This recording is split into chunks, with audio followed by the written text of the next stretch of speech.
আমরা নির্বাচিত হতে পারলে যুবকদের জন্য আধুনিক বিনোদন ও কর্মসংস্থান করে দিব।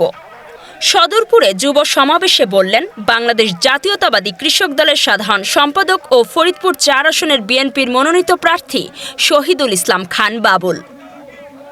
সদরপুর প্রতিনিধি রকুনুজ্জামানের পাঠানো তথ্য ও ভিডিও চিত্রে দেখুন বিস্তারিত।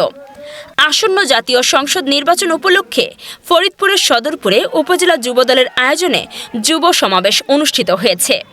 আজ মঙ্গলবার বিকেল ৪টায় উপজেলা প্রশাসন মাঠে এ যুব সমাবেশ অনুষ্ঠিত হয়। মোল্লা ফয়সাল ও অ্যাডভোকেট মোহাম্মদ তুহিন মৃধার সঞ্চালনায় সাবেক যুগ্ম আহ্বায়ক মুন্সি ইশরাতের সভাপতিত্বে প্রধান অতিথি হিসেবে উপস্থিত ছিলেন বাংলাদেশ জাতীয়তাবাদী কৃষক দলের সাধারণ সম্পাদক ও ফরিদপুর ৪ আসনের বিএনপির মনোনীত প্রার্থী শহীদুল ইসলাম খান বাবুল।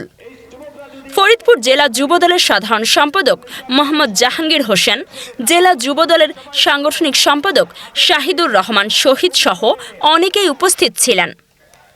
প্রধান অতিথি তার বক্তব্যে বলেন, এই যুবকেরাই আমার শক্তি। আমি বাকি জীবন এই যুবকদের সাথে কাটিয়ে দিতে পারলে নিজেকে ধন্য মনে করব। সদরপুরের জনপ্রিয় যুবনেতা মুন্সি ইশরাত সহ সকল যুবনেতাকে ধন্যবাদ দিয়ে ধানের শীষ প্রতীকে ভোট চেয়ে যুব সমাবেশ সমাপ্তি ঘোষণা করেন। যুবকদের সমাবেশ, যুবকরাই শক্তি, যুবকরাই পান, যুবকরাই ইতিহাস বদলে দিতে পারে।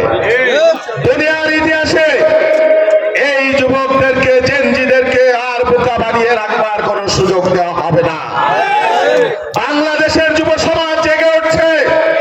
আমি স্পষ্ট করে ঘোষণা দিচ্ছি, আমরা নির্বাচিত হতে পারলে এই সদরপুরের যুবকদের জন্য আধুনিক বিনোদনের সকল আয়োজন, সকল ব্যবস্থা আমরা করে দেব।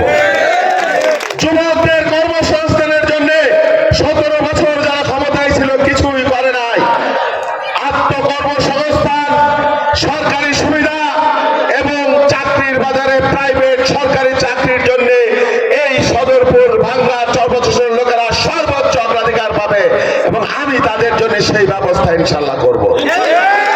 যুবকদের জন্য বক্তব্য, মাদকা শক্তি আজকে গ্রাম বাংলার ঘরে ঘরে সর্বনাশা অবস্থা। আপনাদেরকে বলবো, যুবকদেরকে বলবো, তোমরা মাদক থেকে ১০০ হাত দূরে থাকবে।